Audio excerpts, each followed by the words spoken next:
Part of our mission at WISER is to provide outreach to help other entities, resources, people to improve their efforts in simulation, to lower some of their barriers and even recognize some of their barriers in simulation that exist around the world. I've been fortunate to travel extensively and visit many other simulation centers, and it was recognized that there's a deficit in facilitator and educator training.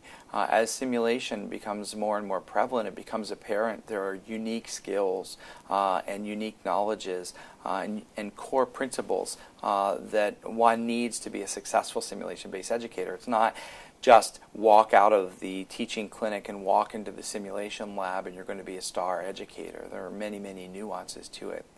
At the time, I was participating in a worldwide multi-center participation research group at the University of Miami with the Gordon Center for Research and Medical Education.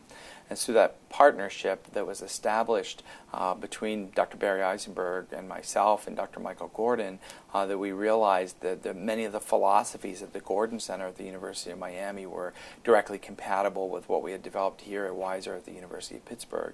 We did identify this worldwide need for faculty development training, and that led to the birth of the iSIM program. iSIM stands for Improving Simulation Instructional Methods, and it's a series of programs designed to train the trainer functionality from everybody from people that are just getting involved in simulation for the first time through advanced practitioners of simulation looking for topics such as research and the nuances of assessment. The main program that people associate with iSIM is the one that's simply called iSIM, and that is the faculty development training program that is an entry point of most of the time novices or people with a little experience in simulation that want to start developing core foundations to demonstrate a commitment and a pathway to simulation-based education. It's a 3-day program that is experiential learning. There are materials to review ahead of time. There are some didactics, but the amount of lecture in the program is done sparingly. There's an extensive amount of small group work that lead people through the process of simulation, sort of at the scenario level. It's the thought process of identifying learner groups, paying a lot of attention to the objectives, because one of the things that we found is if we can get new instructors and new faculty members focused on measurable and specific learning objectives, it helps them to develop more effective simulation scenarios. Throughout the 3-day course, each small group will develop 3 simulation scenarios and have the opportunity to beta test them or run them on a group of students that were not involved in the design process. And after that's done, we conduct a meta debriefing to sort of debrief the scenario construction process, look how it mapped back to the learning objectives, looked at where the successes were, and looked at the opportunities to sort of refine and make things better. And so experientially, people learn this over 3 days through 3 cycles through that, complemented with small layers of didactic that help them focus on the areas that they're concentrating on to build those simulations. So we focused usually one day with computerized simulators or high technology simulators and an emphasis on debriefing.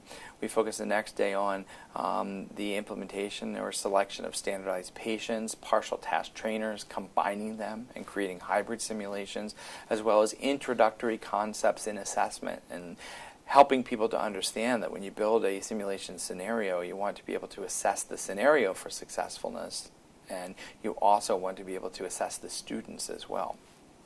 And then the last day focuses on team training, and we emphasize the differences between simulation scenarios that are created for individual students or a small group of students versus those simulations that are designed to look at the elements of team training, team leadership, and so on. So it's been a very, very successful program that has run several hundred times. We run it routinely at the University of Pittsburgh, at the University of Miami, once a year in Honolulu, Hawaii, which many people like. And we have done an extensive number of the iSIM programs on site at hospital programs throughout the U.S.